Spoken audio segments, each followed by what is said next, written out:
இந்த வீடியோ தான் வந்து கடைசியா வந்து அவர் போட்ட ஒரு வீடியோ. அதனால வந்து இந்த வீடியோ வந்து போடுறப்பே வந்து ஒரு சின்ன வார்த்தையும் சொல்லியிருந்தாரு. மக்களை வந்து நேரடியா பார்க்க முடியல, பேச முடியல. அதாவது வந்து காணொலி மூலயமா எப்பயுமே வந்து அவர் ஒரு வீடியோ போடுறப்ப நமக்கெல்லாம் வந்து ஒரு மிகப்பெரிய மகிழ்ச்சியா இருக்கும். அதாவது வந்து நம்ம அக்கௌண்ட்ல பணம் வர்றப்ப எப்படி ஒரு மகிழ்ச்சி இருக்கோ, அந்த மாதிரி அவருடைய ஒவ்வொரு வீடியோ நம்ம பாக்குறப்பெல்லாம் அந்த ஒரு மகிழ்ச்சியில நம்ம இருந்தோம். அந்த மகிழ்ச்சியை கிடைக்கிறதுக்காகவே இந்த மாதிரியான சில விஷயங்கள்லாம் வந்து அவங்க பண்ணாங்க. சரி, அடுத்த வீடியோவில் அதை நீங்க கேளுங்க என்ன சொல்லியிருக்காரு அப்படிங்கிறது. நான் ஏற்கனவே கால வீடியோ பேசியிருந்தேன், சில கடினமான முடிவு எடுக்க போறேன்னு. அந்த முடிவு நான் எடுத்துட்டேன். அது சார்ந்த விஷயங்களை இப்போ அடுத்து ஆடியோவில் உங்களை அப்டேட் பண்றேன். ஏன் அப்படின்னா இப்போ வீடியோ கண்டினியூவாக பேச முடியல, இமீடியட் அதுக்கான மூமெண்ட்ஸ்ல இறங்கியிருக்கேன். ஸோ வந்து என்னன்னா இதுக்கான விஷயங்களை கண்டினியூ ஆடியோவில் பேசுறேன், அது கேட்டுக்குங்க. கண்டிப்பா நம்ம நிறுவனத்தோட செயல் திட்டத்துல எத்தனை தடை வந்தாலும் அதை வந்து இன்னைக்கு வந்து உதாரணத்துக்கு எடுத்துக்கிட்டா அணுகுண்டு போட்ட ஜப்பான் தான் மீண்டெழுந்து உலக வல்லரசா மாறிச்சு. அது மாதிரி மகிழ்ச்சியாசில எத்தனை விதமா டிஸ்டர்ப் பண்ணி என்ன தாட்டை கிடைச்சாலும் திரும்ப நம்ம மீண்டு வந்து ஒரு மிகப்பெரிய பிசினஸ கிரியேட் பண்ணி எந்த நபருக்குமே லாஸ் இல்லாத அளவுக்கு சூழல் உருவாக்குறதுக்கான எல்லா முயற்சியும் செய்வாங்கிற இந்த வார்த்தையை சொல்லிட்டு உங்களோட ஆடியோவில் பேசுறேன். வணக்கம். இப்ப இந்த ஆடியோவை கேட்டுப்பீங்க. இதுதான் வந்து கடைசியா அவரு காணொலியா அவரை நேரடியா பேசி போட்ட ஒரு வீடியோ. இந்த வீடியோவிலே வந்து அவர் சொல்லியிருக்காரு, ஒரு முக்கியமான முடிவு எடுக்க போறேன். இந்த கம்பெனியை விட்டுட்டு ஓடுற எந்த ஒரு ஐடியாவும் எனக்கு கிடையாது. கடைசி வரைக்கும் இந்த கம்பெனிக்காக நான் எல்லாமே பண்ணுவேன். இந்த கம்பெனி தான் வந்து எனக்கு முக்கியமானது. இதை நான் கடைசி வரைக்கும் நான் நடத்துவேன் அப்படிங்கிறத மட்டும்தான் அவர் உறுதியா சொல்றாரு. இந்த கம்பெனியை காப்பாத்துறதுக்காகத்தான் அவர் போய் சரண்டர் ஆனார்ன்றதும் உங்களுக்கு தெரியும். அவர் பார்த்து நினைச்சிருந்தா எதுக்கு அவர் போய் இவ்வளவு கஷ்டப்படணும்? அவர் வசதியானவர் தான், எல்லாத்தையும் வேணாம் அப்படின்ட்டு சரி எதுக்கு நான் மேற்கொண்டு பிரச்சனை இருக்கிற பிரச்சனையை முடிச்சு விட்டு மக்களுக்கு காசுகள் கொடுத்து விட்டு நம்ம வேலையை பார்த்துக்கிட்டு போயிடலாம் அப்படின்னு சொல்லி அவர் நினைச்சிருக்கலாம். ஆனா அவர் அந்த மாதிரி நினைக்கல. இந்த நிறுவனத்தை வந்து உலக அளவுல கொண்டு போகணும் அப்படிங்கிறது தான் அவருடைய எண்ணமும். அவருடைய எண்ணம் வந்து பல பேருக்கு பயத்தை ஏற்படுத்தியிருக்கு.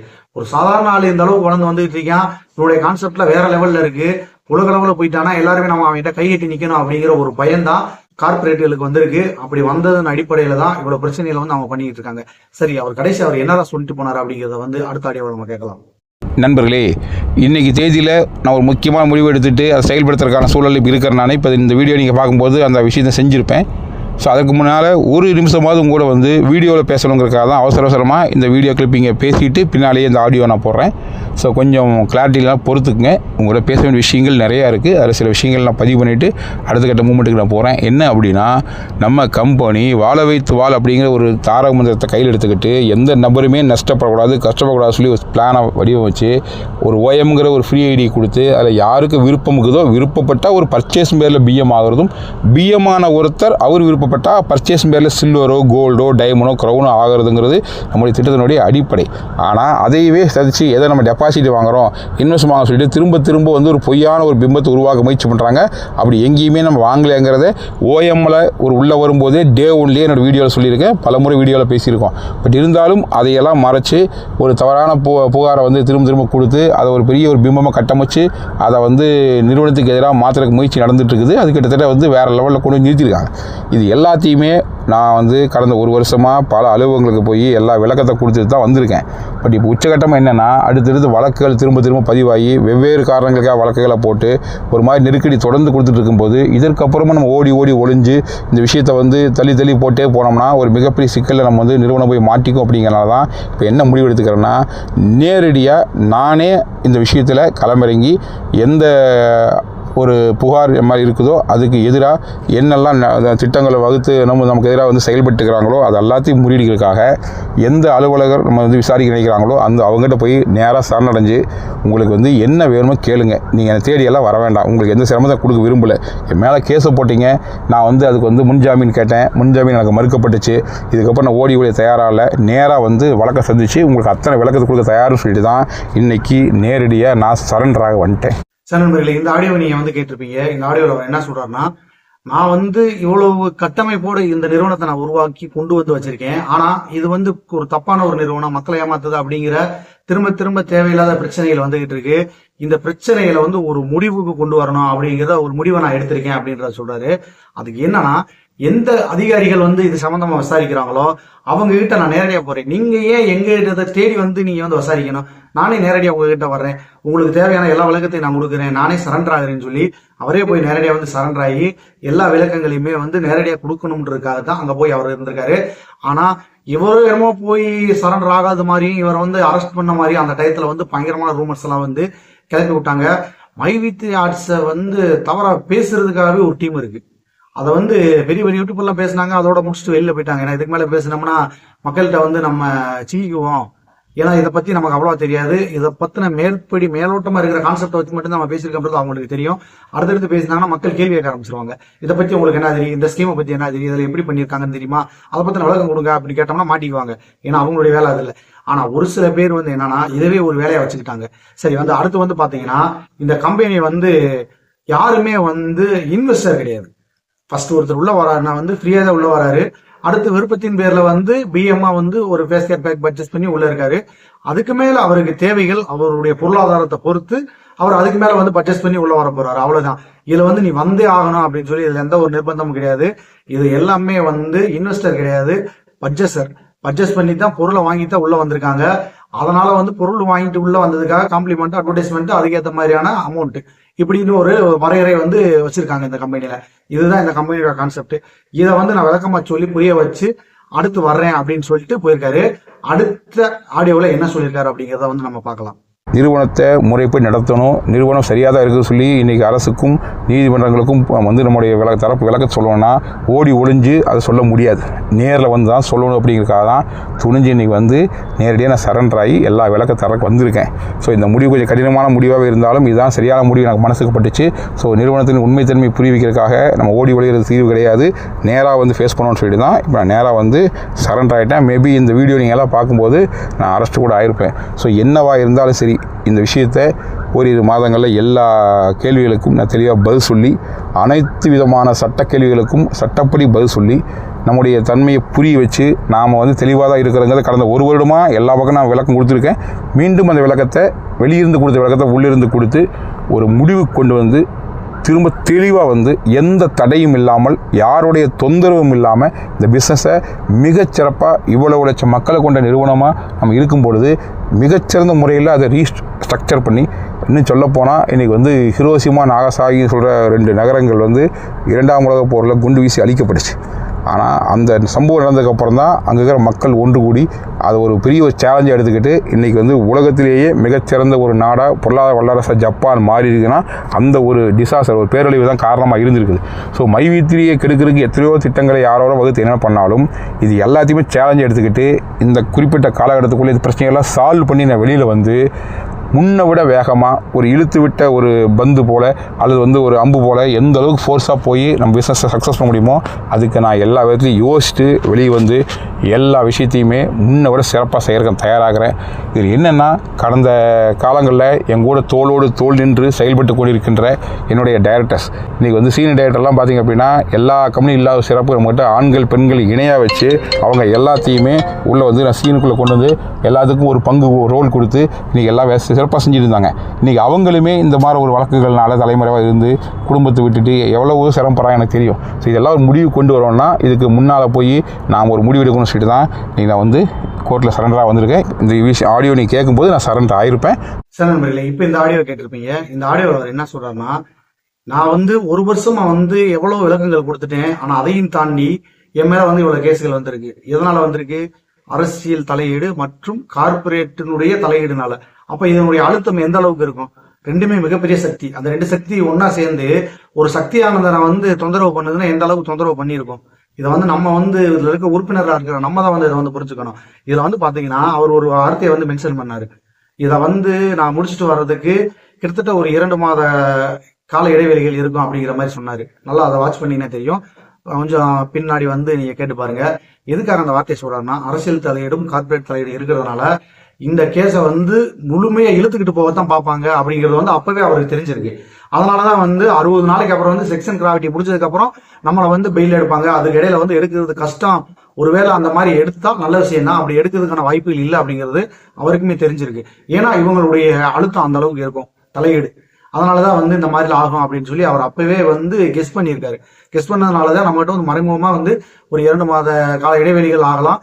அதுக்கப்புறமா வந்து எந்த ஒரு பிரச்சனையும் இல்லாம எந்த ஒரு தலையீடும் இல்லாம யாருமே நம்ம கம்பெனி கிட்டத்திலே வர முடியாத அளவுக்கு மைவித்ரி ஆர்ட்ஸ் கம்பெனியா அது வந்து 100% ஜெனியூலா இருக்குங்க அப்படின்னு எந்த ஒரு இடத்துலயுமே சொல்ற அளவுக்கு சிறப்பா பண்ணுவோம் அப்படிங்கிற ஒரு வார்த்தையை சொல்லிட்டு தான் அவர் போயிருக்காரு. அதுவும் எதுக்காக போறாருன்னா, இவர் மட்டும் வந்து அந்த இடத்துல பிரச்சனையில சிக்கல, இவரை கீழே வந்து டைரக்டர்ஸ் போர்ட் மெம்பர்ஸ் எல்லாருமே சிக்கியிருந்தாங்க. தன்னால தனக்கு கீழே இருக்கிற தன்னுடைய நிறுவனத்துல இருக்கிற அதை வந்து பாத்தீங்கன்னா சில இடங்கள்ல வந்து ஆண்கள் மட்டும்தான் வச்சிருப்பாங்க. இங்க நம்ம நிறுவனத்துல வந்து அதுக்கு இணையா வந்து பெண்களையுமே வேலைக்கு வச்சிருக்காங்க. ஏன்னா அவங்க வந்து கரெக்டா பார்ப்பாங்க அப்படிங்கிறது வந்து அவருக்கு தெரிஞ்சிருக்கு. அவங்களுக்கு இணையா வந்து வாய்ப்பு கொடுக்கணும்ன்றது அவருக்கு புரிஞ்சிருக்கு. அதனால வந்து அந்த மாதிரி கொடுத்திருக்காரு. அவங்களும் சேர்ந்து பாதிக்கப்படுறாங்க அப்படிங்கிற ஒரு காரணத்தினாலேயே வாண்டடா போய் நம்மளே சரண்டர் ஆகும். அவங்க என்ன கேள்வி கேட்கிறாங்களோ எல்லாத்துக்கும் பதில் சொல்லுவோம். நமக்கு வந்து மடியில கனம் இல்ல, வழியில பயம் இல்ல, நம்ம எந்த தப்புமே பண்ணல. நீங்க என்ன கேட்டாலும் நான் நிரூபிக்க போறேன். இதுதான் என் நிறுவனம், இப்படித்தான் நடந்துகிட்டு இருக்கு, இப்படித்தான் பண்ண போறேன். ஆனா அதே மாதிரி நிரூபிச்சு இப்ப வரைக்கும் வந்து EOW நேரடியா போய் சொல்லிட்டாங்க. எவ்வளவு வந்திருக்கு, எவ்வளவு திருப்பி கொடுத்துருக்காங்க, எவ்வளவு பேமெண்ட் இருக்கு, எவ்வளவு பொருள்கள் இருக்கு, எவ்வளவு பெண்டிங் இருக்கு, எவ்வளவு GST இருக்கு, எல்லாத்தையுமே தெளிவா சொல்லிட்டாங்க. இதுக்கு மேல வந்து விளக்கம் கொடுக்கணும்ன்ற அவசியம் இல்ல. இனி வந்து அடுத்த கட்ட விசாரணையில என்ன பண்ண போறாங்க, என்ன செய்ய போறாங்க அப்படிங்கறத வந்து அப்ப நம்ம பார்த்து தெரிஞ்சுக்கலாம். சரி, இறுதியா வந்து அவர் ஒரு முடிவு பண்ணிட்டார். நான் போறேன், சரண்டர் ஆக போறேன், இனி வந்து இந்த பிரச்சனையை முடிச்சுட்டு தான் நான் வெளில வர போறேன் அப்படிங்கிறத வந்து தெளிவா சொல்லிட்டு போயிட்டாரு. இதை தாண்டி வந்து நமக்கு இதை சொல்லிட்டு போனாரு, அந்த உறுப்பினர்களா நம்ம இருக்க பாத்தீங்களா, நமக்காக அவர் என்ன சொல்லிட்டு போனாரு, எதுவுமே சொல்லலை அப்படின்னா அதுவும் சொல்லிட்டு போயிருக்காரு. அந்த ஆடியோவே இப்ப நீங்க கேளுங்க. ஒரு பிரச்சனைக்கும் ஒரு முடிவு இருக்குது.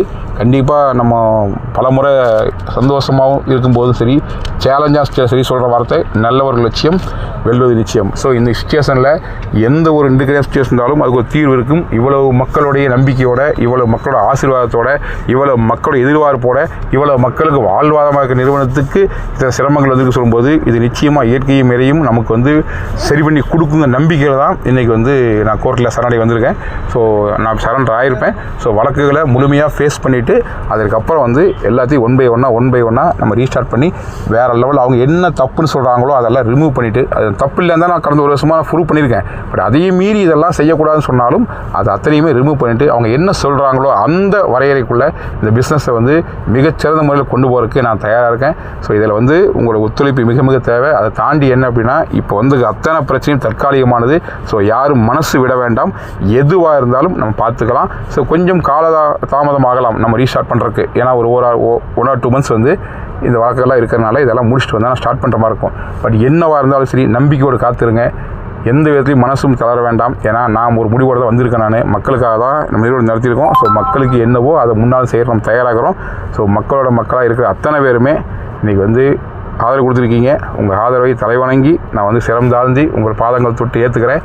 ஸோ இந்த விஷயத்தை மிகச்சிறப்பாக கையாண்டு வேறு லெவலில் கம்பேக் கொடுத்து நம்ம என்ன நினைக்கிறோமோ அதை கண்டிப்பாக சாதிச்சு காமிப்போம். அதை தாண்டி இது வரைக்கும் என்னோட தோளோடு leaders, authority board members, zonal directors, இப்படி பலவிதமான அடுக்கில் இருக்கக்கூடிய என்னுடைய நிர்வாக கூட்டம் மிகச்சிறந்த மாதிரி சப்போர்ட் பண்ணியிருக்குது. இந்த நெருக்கடி நிலைமையிலுமே கடைசி வரைக்கும் கூட நின்று அவங்களுடைய உணர்வு வெளிப்படுத்தியிருக்கீங்க. ஸோ தைரியமாக இருங்க. இது எல்லாமே தற்காலிகமானதான். யாரும் மனசு விட வேண்டாம். எதுவாக இருந்தாலும் திரும்ப வந்து முன்னை விட மிகச்சிறப்பாக வேறு லெவலில் செய்ய முடியும் நம்பிக்கையோடு தான் இந்த முடிவு எடுத்திருக்கேன். ஸோ அந்த நம்பிக்கை நிச்சயம் நிறைவேறும் அப்படின்னு சொல்கிறேன். தைரியமாக இருங்க. நல்ல ஒரு லட்சியம் வெல்லும் நிச்சயம். விரைவில் மீண்டு வருவேன். அனைத்தையும் செய்து நம்ம நினச்ச விஷயத்தை சாதித்து காட்டுவேன். காத்திருங்கள். நம்பிக்கையோடு எனக்காக ப்ரே பண்ணிக்கங்க. நன்றி, வணக்கம். சரண்வர்களே, இப்போ இந்த ஆடியோ நீங்கள் கேட்டிருப்பீங்க. அவர் என்ன சொல்லியிருக்காரு, இதுலேயுமே மறைமுகமாக ஒரு விஷயத்தை சொல்லியிருக்காரு. இதெல்லாம் விட்டு இந்த பிரச்சனையெல்லாம் முடிச்சுட்டு வெளியே வர்றதுக்கு கிட்டத்தட்ட 2 மாதங்கள் ஆகும். அதுவரை பொறுமையா இருங்க. ஃப்ரெஷ்ஷா நம்ம மறுபடியும் இதை வந்து ஸ்டார்ட் பண்ணுவோம். எந்த ஒரு பிரச்சனையும் இல்லாம மறுபடியும் வந்து இதை ரீஸ்டார்ட் பண்ணுவோம். இதுல யாருக்கு எந்த பிரச்சனையும் வராத அளவு பாத்துக்கிறேன். உங்களுக்கு வந்து எப்ப வந்தாலும் அமௌண்ட் கண்டிப்பா கிடைக்கும், 100% கிடைக்கும் அப்படிங்கிற ஒரு விஷயத்த வந்து அழுத்தமா வந்து அவர் பதிவு பண்றாரு. 100% கிடைக்கும் அவரே நேரடியாக சொல்லிட்டு போயிட்டாரு. இதுக்கு மேல நம்ம ஏன் பயப்படணும்? என்ன சூழ்நிலை வந்தாலும் இந்த நிறுவனத்தை நான் விட மாட்டேன். கடைசி வரைக்கும் இதை வந்து நான் கொண்டு போவேன். எல்லாருக்கும் எப்பப்ப என்னென்ன கிடைக்கணுமோ அது எல்லாத்தையுமே கரெக்டா கொடுத்துருவேன். இவ்வளவு நாளா எனக்கு கீழே வந்து எனக்கு விசுவாசமா இருந்த எல்லாருக்குமே வந்து நன்றி. எனக்காக வந்து நீங்க ப்ரேயர் பண்ணிக்கங்க.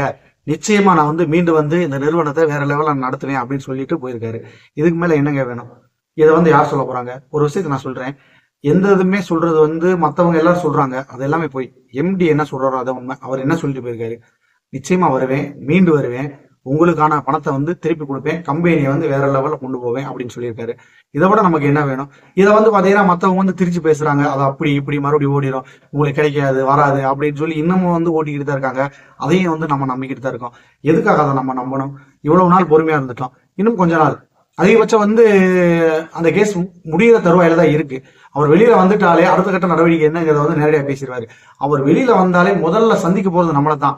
ஏன்னா அவர் வந்து எவ்வளவு கஷ்டப்பட்டுக்கிட்டு இருக்காரு உங்களுக்கு தெரியும். அவர் வந்து பாத்தீங்கன்னா வந்து சாதாரண ஆள் கிடையாது, நல்ல ஒரு செல்வாக்கான ஆள் தான். அவர் வந்து ரொம்ப வசதியானவர் தான். அவர் ஒரு கோடீஸ்வரர் தான்.